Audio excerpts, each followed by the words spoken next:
Hey guys, it's Amy. Welcome back to my channel. Today I have a special reveal for you guys. You would have seen it on my thumbnail. It is this beautiful vintage Dior clutch here.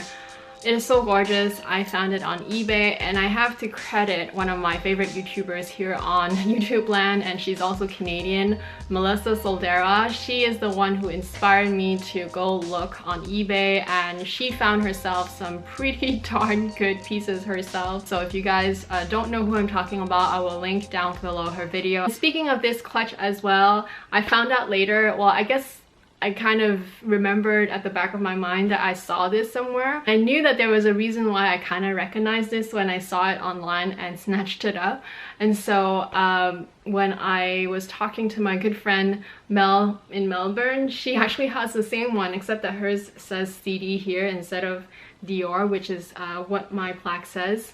And I think, according to her, hers is from the 70s and mine could be from the 80s. So I'm really excited for it. It's so gorgeous. And yeah, so this is the lovely piece here. And the thing that I'm the most impressed about with these vintage pieces, or at least with this clutch here, is that it opens like this. It has this really awesome closure.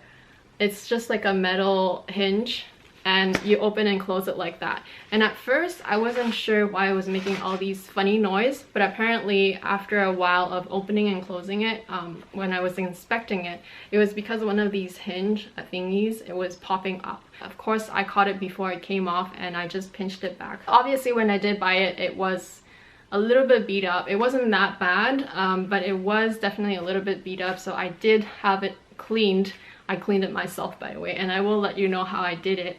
It's not a professional way or anything, and of course you do it at your own risk, and I was okay with that. But basically I had to fix it up a little bit, and I'm really happy with how it came out. This print here, this monogram print, is coming back from Dior. It is called the Trotter or the Trotter monogram print.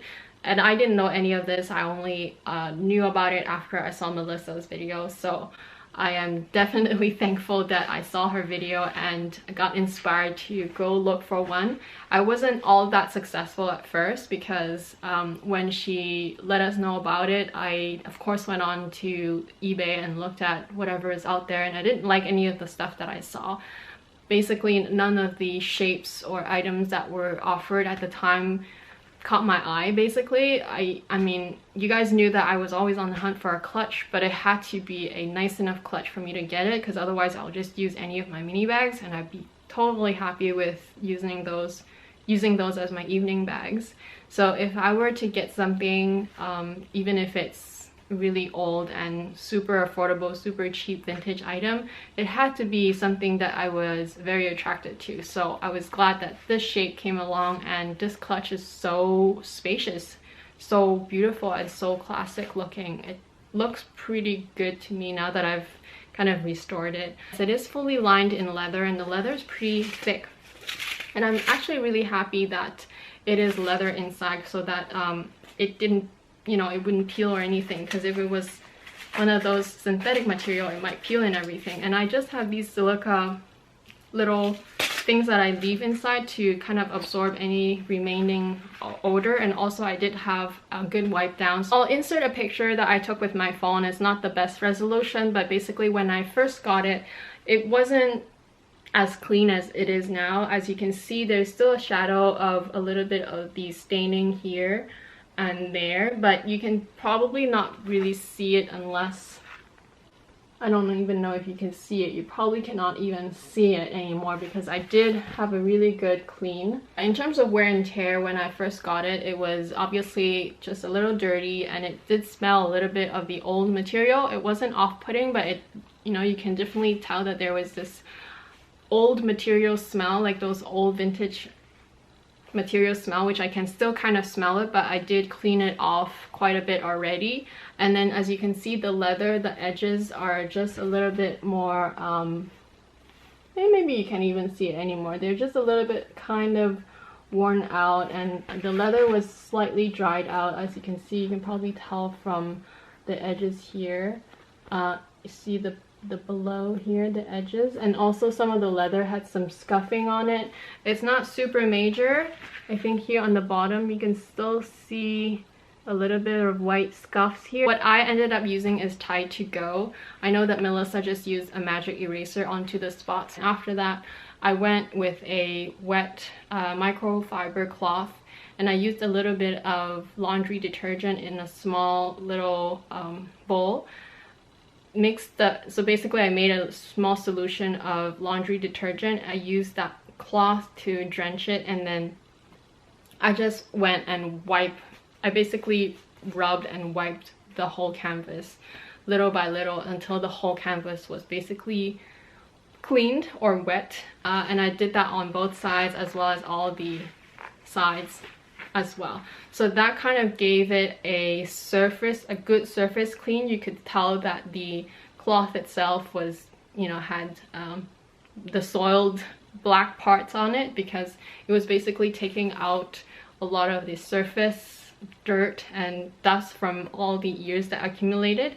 And then after that, the next day after it was dried, I went ahead, I went back again doing the same thing, but this time with a couple drops of tea tree oil in the water solution. That in itself is basically just clear water, but the tea tree oil will kind of kill some of the bacteria that's on it, if there was still any bacteria, and also kind of rinse out the detergent that was on the canvas the first time that I cleaned it. So after cleaning the canvas, I also went ahead and cleaned the metal as well as the leather. So for the leather, it was pretty simple. I actually just had some sofa wipes. They're just leather wipes that basically they look like a baby wipe, but they're just for leather. So I just went and wiped the whole thing down as well as the inside, making sure that I grab any of the dust that was accumulated in the corners, and it just basically gave back its own sheen to the leather, and also it kind of removed some of the smell as well.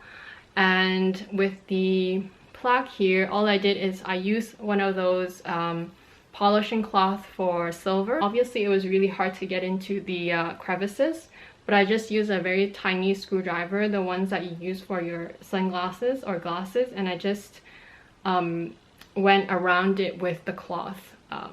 So the screwdriver was, you know, wrapped around with the cloth, and I just went all around the crevices and was able to polish off any grime or anything that was inside it. The only place that says Made in France Christian Dior is here in the leather, but I don't know if you'll be able to see it just because it's faded out already, so I don't think that you'll be able to see it, but it's right there basically. And it just says Christian Dior Made in France, and I can't find any like serial number or anything like that. So I did get it authenticated, by the way, in case you guys think that maybe it's not a real one. I did go into the purse forum, found the Dior thread and found the authentication thread, and just sent them the details of this item, and I was told that this item was real. So of course I was super happy about that. It already looked like an authentic item to me anyway when I bought it, but I just wanted the confirmation, and I'm glad that they think so as well. One night I was just bored, I suppose, and I went onto eBay and tried to see if there was anything at that point, and I saw this one.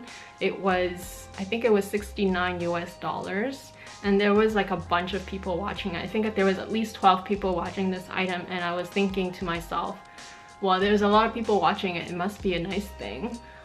The pictures were not the greatest, to be honest. You can't really tell from the picture whether this item was going to be in a really bad condition. Luckily it wasn't as bad as those pictures look like, so that was a good thing. And I just took the risk, I just took the plunge. I love having a little bit of Dior in my collection, and it is vintage, so I think it's a great find. So anyway, that's it for my video today. I hope you guys enjoyed it. I will definitely be doing a lot of styling with this as well on my Instagram, so do check out my Instagram or do follow me there if you haven't already. That's my review for you guys. I hope you guys enjoyed it. I just wanted to do this video to let you guys know that there are some gems like this out there on eBay and second pre-love market like this, and that you can find these pieces at really good prices and at decent condition that you can restore yourself, or you can bring it to a handbag spa and they'll be able to do all of that for you guys as well. I just decided to experiment and do it by myself just because I felt like it. But honestly, if I wanted it to be restored even better or professionally, I can probably have brought it to a spa, but I just decided to do it myself because I wanted to try it out and it worked out pretty well. I guess that is it for today. I hope you guys enjoyed today's video. If you're new to my channel, thank you so much for watching. I hope that you do decide to subscribe. Other than that, I hope you guys are having a great day and I'll talk to you again very soon. Bye!